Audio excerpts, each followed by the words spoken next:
if I imagine that I am somewhat through the worst of it, because typically,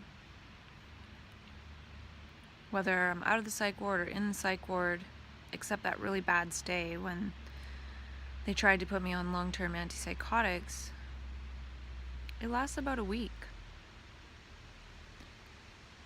to 10 days. It was 2 hospitalizations where I was in for 8 to 10 days, out, off work for a week, then back to work. Then in January, took Seroquel for 2 weeks and was off. Well, I don't think, yeah, that's when I quit that other job and blah, blah, blah. But I was unable to talk to myself for a week because I was too out of it and afraid. And then it's been about a week now, actually 5 days. And like I said, I only slept for a day and a night. And then I've been up and doing stuff, though it's been really challenging. So it seems like it's getting faster, where I'm better able to get through it. And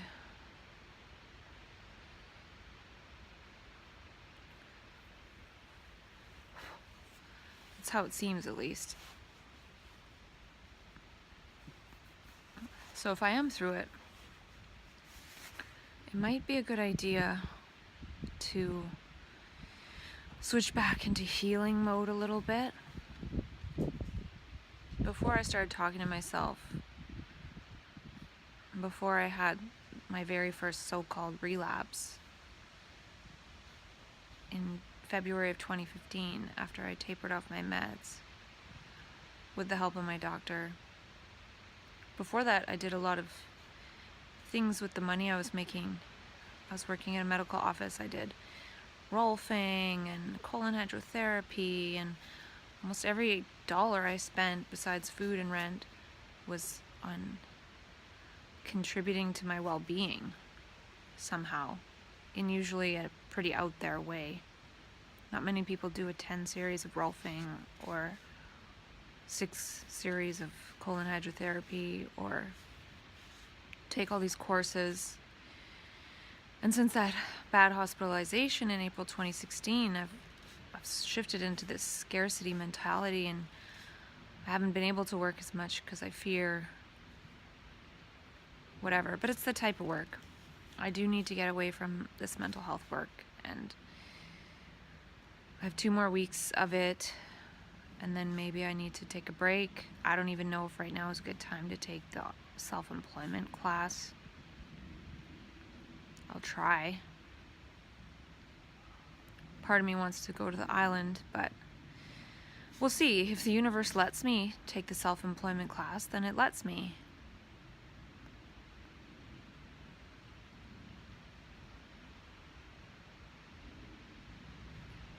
So, yeah, I don't know what's going to happen, but if I am through, I'm thinking it'd be cool to do some acupuncture maybe and invest. I was trying to look up transpersonal psychotherapy, because a lot of these dynamics are me and past, but there's a lot more to it than that.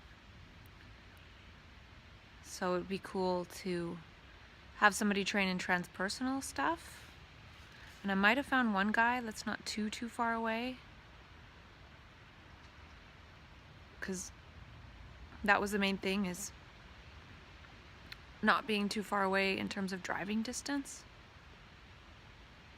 So I might invest in that, because that's something I've never invested in. But as these things happen, these emotional emergencies, and it becomes more clear what it is, as opposed to, oh, it's delusion, it's hallucination, it's psychosis, it doesn't make sense. It's making sense as to why I'm so troubled from this life, from last life, from possible futures, from interacting with others, and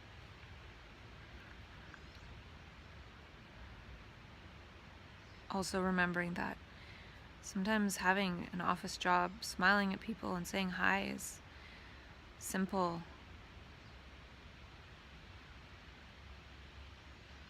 Sometimes there's a sense of I know too much, and then feeling like people understand that too, but they don't, and it's so confusing. And then in feeling, oh, I know so much and people don't get it, it pulls me back into, wow, look at all this crap. And then who am I to say anything about anything? What do I know? And ugh. Okay, I'm not making sense, but I think I'm being too complex, too complicated. And when I think back to periods in my life where I was thriving more, it was very simple and present and being generous with people. And so one needs money to be generous or not, or blah, blah, blah. And so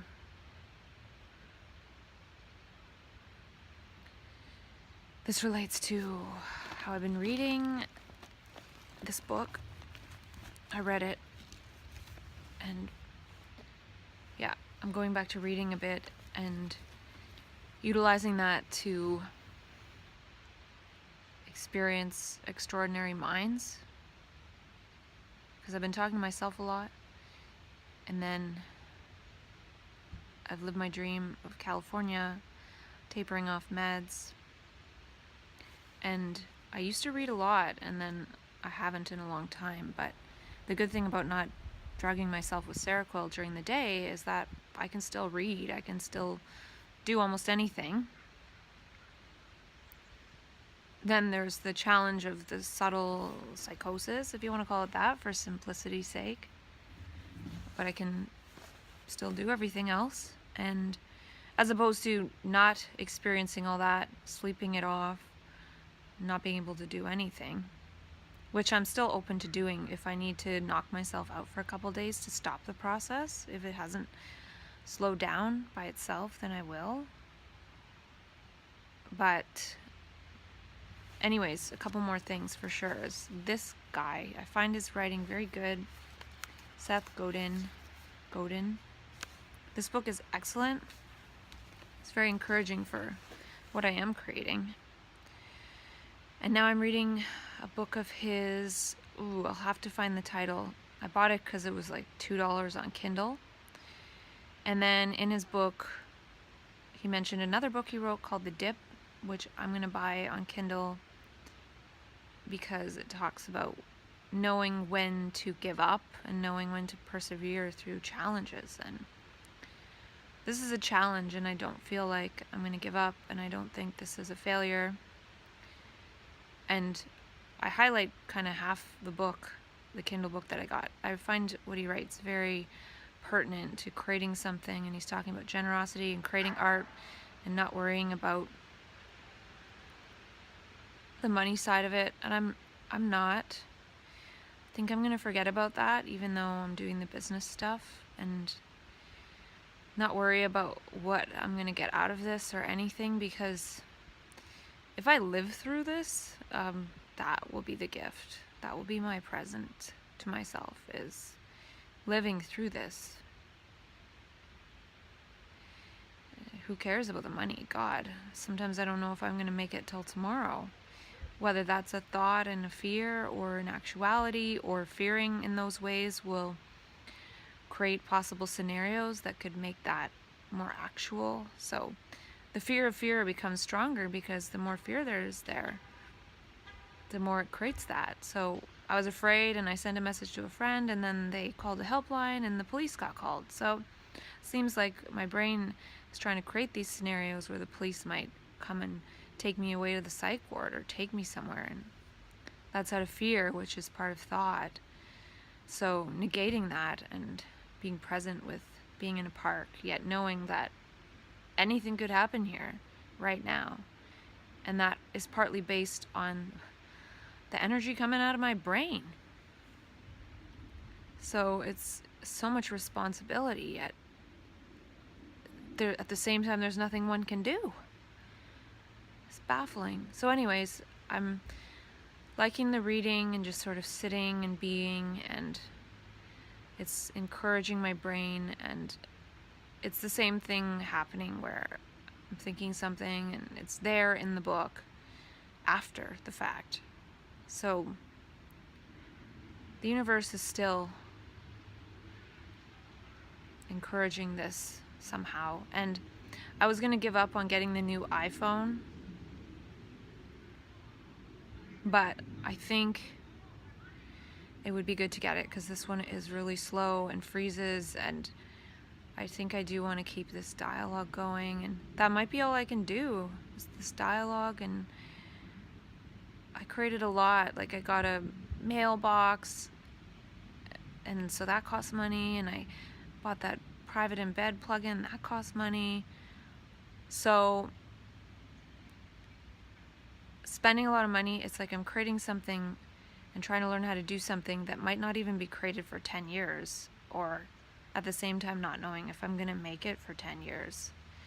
So, and then feeling like, oh, I'm gonna put all of them on my site, and then I might get killed, and then people see them later because they're scheduled to be released later. It's like, what am I doing? What am I creating? I don't even know.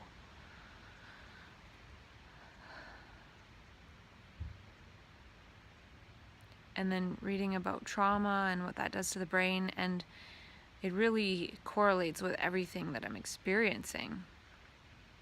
So feeling like, whoa, this is more trauma than psychosis and mental illness, of course.